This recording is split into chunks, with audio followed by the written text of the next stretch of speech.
These are all the pairs I currently have in my sneaker rotation.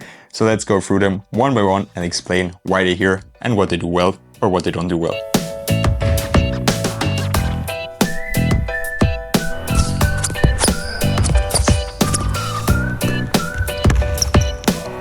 What's up everybody, welcome back to another video. Today we're going to go through my current sneaker rotation. There's going to be some good old reliable pairs like the Nike Book 1, my most worn pair, and some new pairs I'm just trying out for the first time in this video. I'm not going to talk about performance of the Book 1 because I've reviewed them so many times and you probably know by now, or you're probably actually sick of them by now or by me talking about them.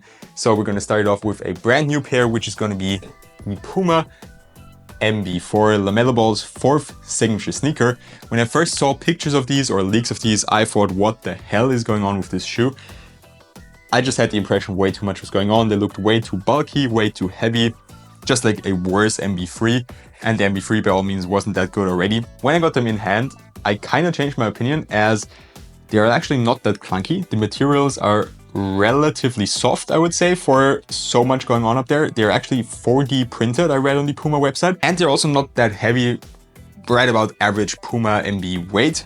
And the performance on court is also not as bad as I would have expected, and I particularly like how this colorway looks. The blue is a really nice tone in my opinion. Performance was actually not as bad as expected. The traction performance, yes, they do struggle a lot on dusty courts. You can see there's still insane amounts of dust stuck to the outsole just after a couple of hoop sessions with them.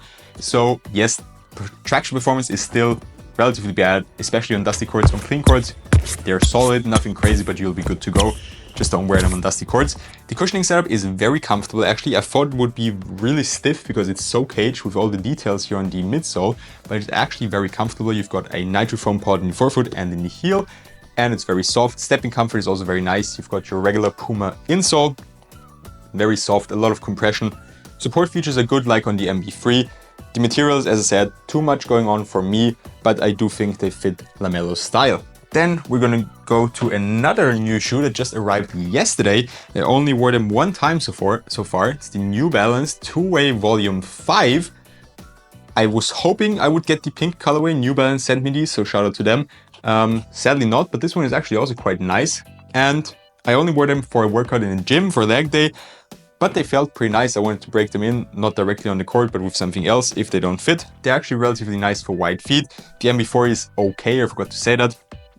Cushioning setup, very nice, but it takes some time to break in. So when I first put them on, I was really disappointed because the two-way volume 4 had a nice cushioning setup. These take more time. Support, I can't say much yet. I didn't use them on basketball court. Traction should be good, but a lot of dust pickup. I noticed just walking around my apartment with them, they really picked up dust like crazy. I wiped it off already, so you can't see it on there anymore. The materials, very soft, padded. So overall, a promising shoe. Let's see how they perform on court. The next pair we're going to take a look at. I've had these for a little bit longer, but I haven't had the chance to play on court with them yet. The Rigora AR Battle 2, so I've only worn them at home so far to break them in because they're a little bit narrow. They retail for only 80 euros a dollar, so really dope price. A beautiful colorway in my opinion, also a lot of details going on this shoe, which I do like a lot. As I said, I can't say much about performance yet. Just didn't have the chance to wear them on court yet. When we have a lot of practices and we're in season, I just don't want to wear shoes I'm not sure of or not sure about the performance in practices, because every practice, every game is important, and I can't have a shoe that hurts my feet like crazy. I can't go switch out shoes 3 times during the practice, so that's why I just haven't worn them yet, but I will still do that and hope to upload a review soon. Then we're gonna go to one of the good old reliable pairs, the Nike GT Cut 3. They were not in my last rotation video if I'm not mistaken, because I didn't wear them as much, but they're back in there. I've got the Joel Lloyd colorway in the locker room at all times, just a go-to pair if I ever feel like it. Really bouncy, good traction performance, not as good on dust. Durability also not as good, so you need to rotate if you want to keep them in good condition for longer. But the cushioning setup is so nice, so comfortable, so bouncy as well. And the material is also really light on foot and just a very comfortable ride for all the days my legs are tired. Then we're gonna go to another relatively new shoe. You'll find a performance review of these on my account soon. Maybe I even uploaded it already. I recorded it already, so I'm not yet sure when I'm gonna post it. The Wear Weight All City 12 Encore.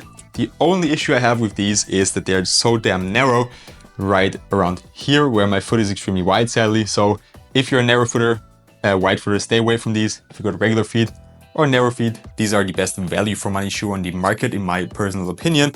GCU outsole performs extremely well, sticks to the court like crazy. I got a traction test in a short form video of them if you want to check it out. And the full length boom cushioning is also really nice. And you get all that for 150 euros a dollars. That's why they are the best value for money shoe on the market. And to round it off, two more shoes. One of them is from 361.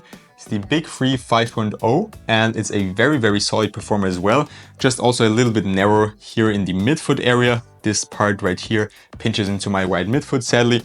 Otherwise a really clean colorway. I like this elastic upper here that you can just slide your foot in. It's very comfortable, very easy to put on. And the cushioning setup is actually also very comfortable. You can see you have this little cutout here in the heel where if you press, you can really see how the cushioning setup compresses, which I like a lot. And the traction performance was also solid, just needs some time to break in. And you have a carbon fiber midfoot plate. I also like the outsole design, kind of looks like a smiley here with the two eyes and a mouth underneath. So also a very solid performer. As I said, the only thing, a little bit narrow for me, that's why I'm not wearing them as much. You'll find a short form review of these on my other socials as well. And last but not least, another kind of good old reliable pair. It's the Nike KD17. If you've been following my channel, which I hope you've been doing, you'll know that I was a huge fan of the KD16. I have a few colorways here and the on pearl colorway actually down here in my shelf of my favorite shoes. And you know, I really like these because they were so damn comfortable. Just a shoe I would always have in the locker room if my feet were tired, if I myself was feeling tired, just because they were so comfy. The 17s need way more time to break in, but now every time I'm wearing them, they're actually getting better and the fit is better for wide feet.